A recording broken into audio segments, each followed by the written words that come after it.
तो चलिए दोस्तों, निश्चित रूप से आपने इस वीडियो को क्लिक किया है ना, तो निश्चित रूप से आपको एक नया चीज सीखने को मिलेगा। निश्चित रूप से यहां पर आप देख सकते हैं कि हमने लिख रखा है 91 को जब हम मल्टीप्लाई करेंगे 11 से तो हमें एक निश्चित रूप से एक जादुई संख्या मिलने वाला है। निश्चित रूप से जब हम कोई गणित बना रहे होते हैं या कुछ चीज कर रहे होते हैं तो कुछ अचानक से हमें पता चलता है कि अरे इसमें तो अद्भुत गुण है। तो चलिए इस अद्भुत गुण को जानते हैं। और हाँ, आज के वीडियो में हम खेल खेल में गुणा करना भी सीखेंगे, लेकिन विशेष संख्याओं पर, और एक बेहतरीन गणित के जादुई ट्रिक के बारे में भी जानेंगे। लेकिन आवश्यक है इसके लिए कि आपने अगर हमारे चैनल को सब्सक्राइब नहीं किया होगा तो सब्सक्राइब का तरीका जो है थोड़ा सा बदल गया है। आपको चैनल को सब्सक्राइब कर लेना है, बेल आइकन को प्रेस कर लेना है और ऑल को टच अवश्य करिएगा, ताकि ऐसे ही बेहतरीन वीडियो का नोटिफिकेशन आपको मिलता रहे और आप उन वीडियो का लाभ उठाते रहें। निश्चित रूप से आज जो हम प्रश्न ले रहे हैं, जो गणित का जादुई ट्रिक ले रहे हैं, वो विशेष प्रकार की संख्या है। लेकिन पहले मैं आपको यह बता दूं, यहां पर जो मैंने संख्या लिख रखा है इसी में गणित का जादुई ट्रिक छुपा हुआ है। निश्चित रूप से यहां पर देखिए, हमने जो संख्या लिया है उसमें क्या हो रहा है। अगर इसको मैं ऐसे लिखूं, देखिए, तो हम क्या समझ रहे हैं कि इनके इकाई में जो संख्या है, ध्यान दीजिएगा, इकाई संख्या क्या है, बराबर है, और वो भी क्या है, 1 है। तो निश्चित रूप से आज का जो गणित है पूरा इस कॉन्सेप्ट पर आधारित है कि अगर इकाई में 1 हो और उसको यदि हमें गुना करना हो तो कौन सा ट्रिक का प्रयोग करेंगे। और यही गुना मैं कर रहा था, तब मुझे अचानक से ये वाला ट्रिक मिला कि जब हम इकाई में 1 है, ध्यान दीजिए, इकाई में 1 है, वो संख्या कुछ भी हो भाई, लेकिन वो 2 अंकों की संख्या हो, और इकाई में अगर 1 है तो उसका गुना कैसे करेंगे, इसी में गुना कर करके देख रहा था भाई, तब मुझे ये संख्या मिल गया। अचानक से मैंने क्या किया, इकाई में 1 हो और वो 2 अंकों की संख्या हो तो सबसे बड़ी संख्या मैंने लिया। उसी प्रकार इकाई में 1 हो, फिर मैंने सबसे छोटी संख्या लिया, तो मैंने 91 और 11 को गुना किया, तब मुझे एक जादुई संख्या मिला।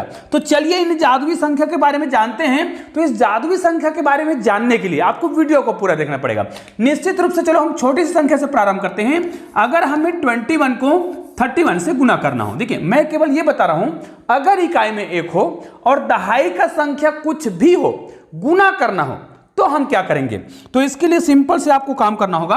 अगर इकाई में 1 है तो आपको 1 ही लिखना है और आपको कुछ भी नहीं करना है। जी दोस्तों, आपको इकाई में है, इकाई में 1 है ना, तो 1 ही लिख देना है और कुछ नहीं करना है। बाकी आपको क्या करना है, ये जो संख्या दिखाई दे रहा है ना, इसको आपको क्या करना है, इनको इनसे गुना कर देना है, इनको इनसे गुना कर देना है। ऐसा नहीं बोल रहा हूं, क्योंकि हम ट्रिक इसलिए सीख रहे हैं क्योंकि इकाई में 1 है तो आपको ज्यादा कुछ नहीं करना है। देखिए, हमने इकाई में 1 है तो 1 लिखा, फिर दहाई में जो संख्या हो तो इसको आपको क्या करना है, 3 और 2 को आपको सीधा जोड़ देना है 5। उसके बाद क्या करना है, ये जो दहाई में संख्या है उसको गुना कर देना है। अगर हासिल आया हो तो हासिल को जोड़ेंगे, लेकिन यहां पर तो हासिल नहीं आया था। अब हम यहां पर क्या करेंगे, 3 दूनी 6 लिखेंगे, और दोस्तों ये हमारा गुना हो गया है। ऐसे मैंने बहुत सारी संख्याओं का गुना करके देखा, तब ऐसे करते हुए मुझे एक संख्या नहीं मिला जो एक अद्भुत जादुई संख्या था। उसके बारे में आज बताने वाला हूं। देखिए, अगर यहां पर हमें गुना करना हो तो आपको क्या करना है, मैं सीधा 1 लिखूंगा। अगर इकाई में 1 है ना, तो आपको 1 लिखना है। इन दोनों संख्या को जोड़ देना है, 6 6 12 और 1 कितना हो रहा है, 13 है। 13 का 3 लिखेंगे और हासिल यहां पर 1 चला जाएगा। फिर 6 7 42 में 1 जोड़ेंगे, कितना हो जाएगा, 43, और ये आपका गुना हो गया है, 43 है, ठीक है, ये, और ये हमारा उत्तर हो गया है। तो ऐसे ही बहुत सारी संख्याओं का गुना आप कर सकते हैं भाई। मान लीजिए मुझे 81 को गुना करना होता 91 से, तो मैं क्या करता, 1 लिखता। अब यहां पर हम गुना करके लिख रहे हैं, चूंकि ट्रिक है इसलिए आपको 1 लिखना बताया जा रहा है। वास्तव में 1 कम 1 हो रहा है, और यहां पर हम सीधा इनको जोड़ रहे हैं तो 8 8 16 और 1 17 का 7 हो रहा है, हासिल 1 हो रहा है। यहां पर भी क्या हो रहा है, 8 को 1 से गुना किया जा रहा है, 9 को 1 से गुना किया जा रहा है, तो संख्या तो वही आएगा, इसलिए इन दोनों को गुना करके आपस में जोड़ा जाता है। 8 1 कम 8 और 9 1 कम 9, फिर जोड़ा जाता है। चूंकि इकाई में 1 है इसलिए इन दोनों संख्या को डायरेक्ट जोड़ दिया जाता है। हासिल यहां पर कितना आया है, 1 आया है। फिर यहां पर 9 8 कितना हो जाएगा, 72। 72 में आपको 1 जोड़ना है, कितना आ जाएगा, 73 आ जाएगा, 73 आ जाएगा, और ये आपका उत्तर हो गया है। तो निश्चित रूप से आप इस प्रकार के कोई भी संख्या ले सकते हैं। जैसे मैं यहां पर अगर इस प्रकार संख्या लूं तो मैं क्या करूंगा, 31 और 81 को गुना करना है, तो मैंने क्या बताया है, हम 1 लिखेंगे। फिर 8 और 3 कितना हो रहा है, 11 हो रहा है, 11 का 1 लिखेंगे और हासिल कितना आ जाएगा, 1 आएगा। फिर 8 3 24 और 1 कितना हो रहा है, 25। तो ये हमारा उत्तर हो गया। निश्चित रूप से आपको समझ तो आ गया होगा, जब भी कोई भी संख्या हो जिसके इकाई में 1 हो, ये देखिए हम कोई भी संख्या ले रहे हैं भाई, और गुना करना हो तो आपको क्या करना है, इकाई में तो एक है तो आपको एक ही लिखना है, हालांकि हम गुना करके लिख रहे हैं। फिर 5 एक कम 5 और 7 एक कम 7, ऐसा करने की आवश्यकता नहीं है क्योंकि दोनों के ही इकाई में एक है, इसलिए 7 और 5 को जोड़ दीजिए 12 हो जाएगा, हासिल 1 चला जाएगा। फिर 7 पंचे 35 में 1 जोड़ेंगे कितना हो जाएगा 36, और ये हमारा उत्तर हो गया। लेकिन भाई ये तो हो गया हमारा गुना करने का ट्रिक, लेकिन मैंने ये आपको क्यों कहा था कि 91 और 11 में एक जादुई संख्या है, ये जो मैजिक नंबर है ना, वो ऐसा मैंने क्यों बोला था, ठीक है। तो आपको भाई इस मैजिक नंबर को समझने के लिए आपको क्या करना होगा, इनको ध्यान से देखना है। जब हम इनको गुना करते हैं तो चलिए मैं आपके सामने गुना करके बता भी देता हूं, और ये जादुई संख्या क्यों है फिर। तो देखिए यहां पर तो 1 लिखेंगे, दोनों को जोड़ के लिखेंगे मतलब 0, 9 और 1 10, फिर दोनों को गुना करेंगे 9 एक कम 9 और हासिल 1 आया है भाई, तो यहां पर भी क्या हो जाएगा 10।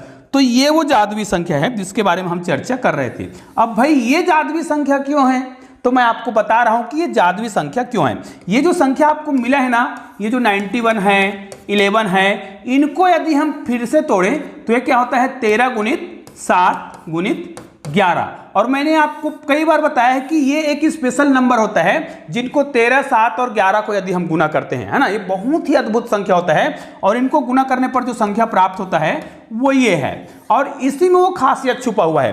तो आपको यदि कोई ये कहे, ध्यान दीजिएगा, आपको कोई ये कहे 5 7 5 या 4 6 4 या कुछ भी संख्या हो, जो संख्या इस प्रकार कोई भी संख्या हो, संख्या 3 अंकों का हो, वो कोई भी संख्या हो सकता है भाई, 3 अंकों की संख्या कुछ भी संख्या हो, और इसको यदि इसी संख्या को क्या कर दिया जाए 2 बार लिख दिया जाए, इसी संख्या को जैसे 464 है ना, तो 464 को मैं 2 बार लिखूं, 354 है तो 354 को 2 बार लिखूं, तो यहां पर देखिए 3 अंकों की संख्या प्राप्त हो गया है, यहां पर भी 3 अंकों की संख्या प्राप्त हो गया है, यहां पर भी 3 अंकों की संख्या प्राप्त हो गया है। तो निश्चित रूप से ये एक अद्भुत जादुई संख्या है। अब इसमें जादुई ट्रिक कहां छुपा है, अगर इस 3 अंकों की संख्या को ध्यान दीजिए, अगर मैं किससे भाग दे दूं 13 से भाग दूं तब भी ये भाग जाता है। देखिए एक अद्भुत गुण है ना, आपने कोई भी 3 अंकों की संख्या लिखा और उस 3 अंकों की संख्या को आपने 2 बार करा, मतलब टोटल 6 अंकों की संख्या बन गया। फिर उस 6 अंकों की संख्या को यदि आप 13 से भाग देते हैं तो 100% वो भाग जाता है 13 से, ठीक है। जैसे अगर कोई बोलता है मैं कुछ भी संख्या लिखूं, लिख लीजिए 1 2 3 आप लिखिए, कोई दिक्कत नहीं है, 3 अंकों की संख्या आपने लिखा, फिर इसी संख्या को आपको 2 बार लिख लेना है, मतलब 6 अंकों की संख्या बनाना है, फिर इसको आप 13 से भाग देकर देखिए, भाग 100% जाएगा, ये भी 13 से भाग जाएगा, ये भी 13 से भाग जाएगा। जबकि आप जानते हैं भाग देने के बहुत सारे नियम होते हैं और बहुत सारी ऐसी संख्या है दुनिया में जो अभाज्य संख्या है। तो हमने अपने मन से कोई भी संख्या लिया, वो कैसे 13 से भाग जाएगा, न केवल 13 से, इसी संख्या को हम 7 से भाग देंगे ना तब भी जाएगा। आप भाग देकर देखिए, और इसी संख्या को यदि हम 11 से भाग दें तब भी जाएगा। और केवल ये वाला संख्या नहीं, ये सभी संख्या जो है 7 से ही भाग जाएगा, 11 से भी जाएगा, ये भी 7 से ही भाग जाएगा और ये भी 11 से भाग जाएगा, ये भी 7 से भी और 11 से भी भाग जाएगा। इसका मतलब हम क्या समझ रहे हैं कि ये जितनी भी संख्या हम लेते हैं, जो कोई भी संख्या हो, मान लीजिए मैंने यहां पर मैं कोई भी संख्या ले रहा हूं, आपको बता रहा हूं, देखिएगा कोई भी संख्या मैंने ले लिया, उदाहरण के लिए अगर मैंने 3 4 और 5 लिया, फिर 3 4 और 5 को मैं 2 बार लिखूंगा, फिर इसको मैं भाग दूंगा किससे, 7 से, 11 से और 13 से, तो निश्चित रूप से इसमें ये पूरा का पूरा भाग चला जाएगा। और अगर इसको मैं 13 गुणित 7 गुणित 11 से एक साथ भाग देता हूं, मतलब इन सभी संख्याओं से भाग देता हूं, तो इसका उत्तर कितना आएगा, क्या आपको पता है कि इसका उत्तर कितना आएगा? निश्चित रूप से यदि इसको आप पूरा भाग देते हैं इतने से, 13 से, 7 से और 11 से, तो इसका उत्तर आएगा ये 3 अंकों की संख्या जो भी होगा। 3 अंकों की संख्या मतलब शुरुआत के 3 अंकों की संख्या या इधर की 3 अंकों की संख्या जिसको हमने रिपीट किया है। तो ऐसा क्यों होता है, तो अब इसका मैं कारण बता देता हूं। यहां पर देखिए इन तीनों संख्या को गुना करते हैं तो हमारा उत्तर कितना आ रहा था, इसका उत्तर आ रहा था 1001। निश्चित रूप से यहां पर 3 4 5 है और यहां पर भी 3 4 5 है। इसका मतलब क्या है, इसका मतलब क्या है, इसका मतलब है इसको 1001 से भाग रहे हैं। अब इसको हम 1001 से भाग देंगे, इसका मतलब यह है कि यहां पर मैं एक दूसरा तरीका सिखा रहा हूं। अगर 3 4 5 को मैं गुना कर दूं 1001 से, तो उत्तर कितना आएगा? जब 1 से गुना करेंगे तो यहां पर तो 3 4 और 5 आएगा, फिर यहां पर 2 जीरो लग जाएगा क्योंकि 2 जीरो है। उसके बाद यहां पर फिर क्या लिखेंगे, 3 4 और 5 लिखेंगे, फिर इसको जोड़ेंगे तो देखिए 3 4 5, फिर 3 4 5। इसका मतलब क्या है, जब भी कोई भी संख्या जो 3 अंकों का हो उसको यदि हम 1001 से गुना करते हैं तो वो संख्या क्या हो जाता है, इस प्रकार रिपीट हो जाता है। अब निश्चित रूप से यदि कोई संख्या को हमने रिपीट किया है और उसको यदि हम 13 से गुना करें, 13 से भाग देंगे तब भी भाग जाएगा, 7 से भाग देंगे तब भी जाएगा और 11 से भाग देंगे तब भी जाएगा, क्योंकि निश्चित रूप से ये संख्या जो है क्या है, इन्हीं से मिलकर के बना हुआ है। अब जब मैंने ये बोला कि इनको कोई भी संख्या हमने ले लिया था, उदाहरण के लिए अगर हम 4 5 6 लेते हैं, 4 5 6 कोई भी संख्या लेते हैं और इसको भाई जब हम 1001 से गुना करेंगे तो हमको पता है कि ये संख्या कहां से प्राप्त हुआ है, ये जो संख्या है शुरुआत के जो 3 अंक है इसको गुना किया गया है 1001 से। अब जब आपको पता है कि इसको 1001 से गुना किया गया है तब ये मिला है, तो 1000 से जब इसको हम कटा देंगे, 1000 से कटा देंगे तो ये 1000 कट जाएगा, तो आपके पास कितना बचेगा, 4 5 और 6 ही लास्ट में बच जाएगा। कहने का मतलब क्या है कि आप कोई भी संख्या ले सकते हैं 2 4 6 इस प्रकार, और ये 2 4 6 है, इसको आप भाग देते हैं 1001 से तो आपका उत्तर जो है क्या आएगा, शुरुआत के जो 3 अंक हैं 2 4 और 6 यही आएगा। तो निश्चित रूप से छोटा सा वीडियो जरूर है लेकिन बहुत ही उपयोगी वीडियो है। और दोस्तों अभी वीडियो बनाना थोड़ा सा गड़बड़ हो रहा है मुझसे, क्योंकि हमारे यहाँ नेटवर्क बिल्कुल कम है और YouTube में बहुत सारे अपडेट आए हैं जिसके कारण से हम जो वीडियो बनाते हैं उसका नोटिफिकेशन आप तक नहीं पहुंच पा रहा है, तो इसके लिए मैं क्षमा चाहता हूं। तो निश्चित रूप से आप हमारे चैनल में जुड़े रहें, वीडियो अपलोड होता रहेगा और निश्चित रूप से आप लोगों को जो भी तकलीफ होता होगा मेरे चैनल में, अगर आपको वीडियो नहीं मिल पाता है उसके लिए मैं बहुत बहुत क्षमा चाहता हूं। निश्चित रूप से आपने हमारे चैनल को सब्सक्राइब नहीं किया होगा ना, तो नीचे में हमारे चैनल को लोगो दिखाई दे रहा है, उसको क्लिक करके चैनल को सब्सक्राइब करना है और बगल में ऐसे ही 2 शानदार वीडियो आपको दिखाई दे रहा है, किसी भी वीडियो को क्लिक करना है और चैनल वीडियो का आनंद लेना है। तो चलिए दोस्तों मिलते हैं एक और बेहतरीन वीडियो के साथ, तब तक के लिए जय हिंद जय भारत।